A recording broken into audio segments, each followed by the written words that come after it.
It's the GOAT here, the greatest of all time sports traveler on a non-sports travel day, except for in the NBA. But I am far away from America, for I have landed, living Mas, on the island of Kiribati in Oceania. This is my 13th country. Tonight I'm gonna go for number 14, like I'm going straight to the hoop, like I was gonna tell Sugar Ray he better pray, and whoop Roberto Duran into spam. That was Roberto Duran into spam. And tell Leon Spinks, of course that brother, his face stinks. So here on Kiribati, not much sports happening, brothers and sisters, men and boys, girls and women, because it's the holidays.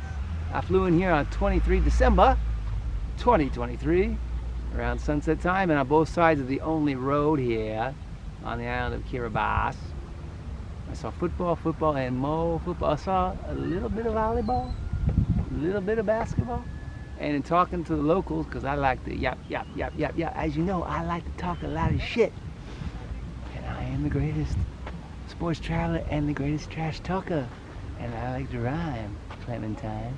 So, football is the #1 sport here for the boys, the men, and for the women, and then after that it is volleyball. Volleyball very popular among the women, not so much the men. My own observations, I didn't see any women playing sports. Maybe a little bit of football. It's mostly the boys playing, and boys. I don't see any men playing. It was all boys, young boys, like 10 and under, playing on the side of the road. Of course, I'm only here 23 to 25 December as I transition from Majuro in the Marshall Islands to Nauru, my 14th and final country. At number 13 here, Marshall Island being number 12. Not a lot of flights in this part of the world. In fact, you missed your flight, you screwed. I'll give you an example of that. These poor people, they were on a group tour. They didn't miss their flight. Apparently, they were in Palau. Holy cow, in Palau, which I've already been. Watched those videos. And the way this island hopper works, ladies and gentlemen, is you're going west to east or east to west. Those are your only options.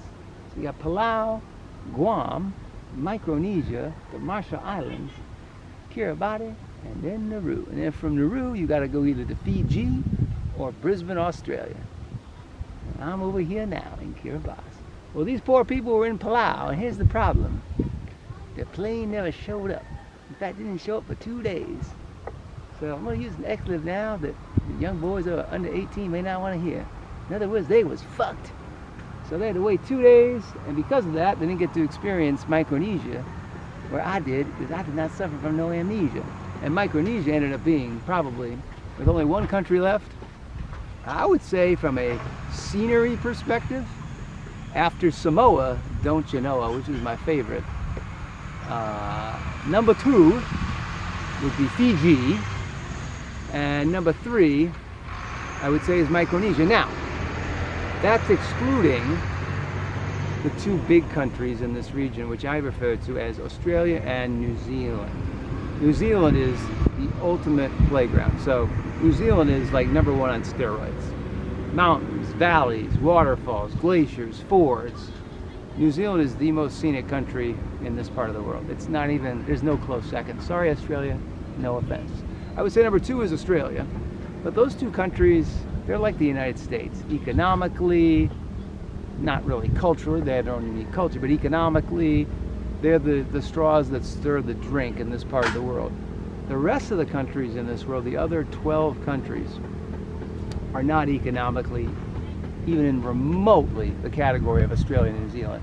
And you can even see that in the athletics. So when I went to the Pacific Games in the Solomon Islands, the Australians and New Zealanders did not send any of their team sports. If they had sent their best basketball players, their best rugby players, their best football players, they would have demolished all the other 12 countries. In fact, Australia is part of the Asia Football Association, not the Oceania Football, because I mean they were in the World Cup, for crying out loud.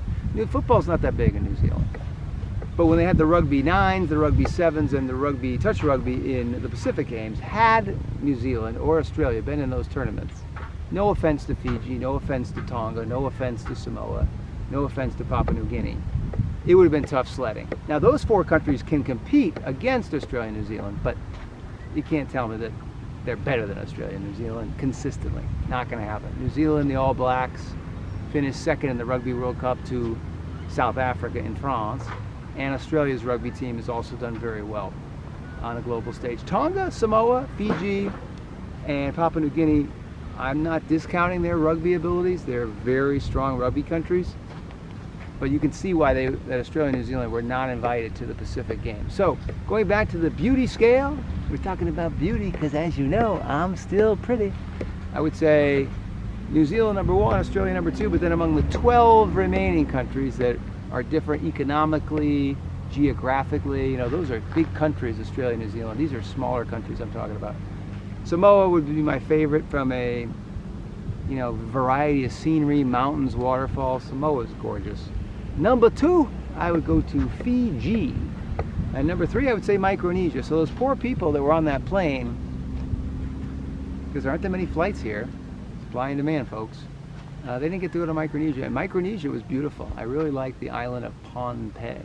After that, Vanuatu, I liked Vanuatu. Then you've got like the flatter islands. So this island is very, very similar to Tuvalu. And it's also very similar to the main island in Tonga. Now, of course, I preface this by saying most of these smaller countries have multiple islands. In fact, in Samoa, I only went to the main island.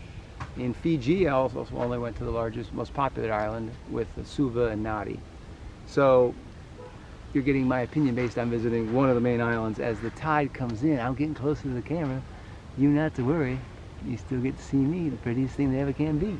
So, trying to think what other countries. Solomon Islands, I only was in Honiara for the Pacific Games, which I think I called Honiara, to climb up a hilltop with fury and flair or something like that. I like to rhyme shit. And I'm trying to think what other countries I'm missing here. Got Nauru, I haven't been to Nauru yet. There's a couple others I'm missing. Papua New Guinea, I only went to Port Moresby, a very nice city. I had heard Port Moresby was like the Haiti of Oceania. Like, you better watch it, white boy, we're gonna steal all your shit. I hired 2 of the best guides in the history of mankind, so I was fine. This video is about to end because that music is cutting into my video and it's hot. And by the way, I may have posted another video earlier this morning in Kiribati over there. Now it's midday, it's like 12:30, 1 o'clock. And let me tell you, boys and girls, I think they said 97% humidity. They was wrong. It's like 99.9% humidity. And the sun is hitting me. It is hot hot.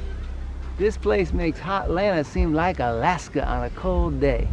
So I'm gonna get inside my hotel, work on some Z's before my flight to Nauru. Hope you enjoyed this video of Kiribati. You might see over here, boys and girls, that would be a Church of the Latter-day Saints. Met some fine boys from the Church of Latter-day Saints in the Republic of the Marshall Islands. And they always serve 2-year missions, those fine Utah boys. But let's be honest, man, this is the poorest country in this region. Off the record, those brothers be saying, why didn't I get a better gig like Tahiti or Samoa versus Kiribati? But the people here are very friendly. But this is not exactly the prettiest island in the world. In fact, I'll give you a panorama of all the fucking trash here. Excuse my language, but sometimes the F word is appropriate. There's a lot of fucking trash on this beach. Except me. I'm the opposite of trash. I'm the prettiest thing that ever lived. Alright, so let me give you the panorama. Then I got to go to my hotel and get some Z's. Alright. So what you're looking at, boys and girls, this here is a causeway. And that's going to the southern part of the island here. And as you can see, the beach, or not the beach, the water is pretty. And there's the Mormon church. Now let me show you all the shit that's on the ground here. Look at all this shit, man. Let's just say this stuff ain't in no fucking tourism brochure. Excuse the foul language, but what else can you say? That's a lot of fucking shit. People think some of our American cities are dirty. People think San Francisco is bad. Fox News, shut the fuck up. This is what you call trash. And there you got little Miss Piggy. The last time I saw a pig was on a beach in Tonga, but it was a lot cleaner than this. And there's your Ferris wheel. You got some more crap on the beach. Here's your causeway. And now we back, Jack. And perfect timing. It's perfect timing. Why is it perfect timing? Because my battery about to die. And now I'm about to go to sleep before my flight. Hope you enjoyed all the videos from Kiribati. It's the GOAT, living Moss, over and out.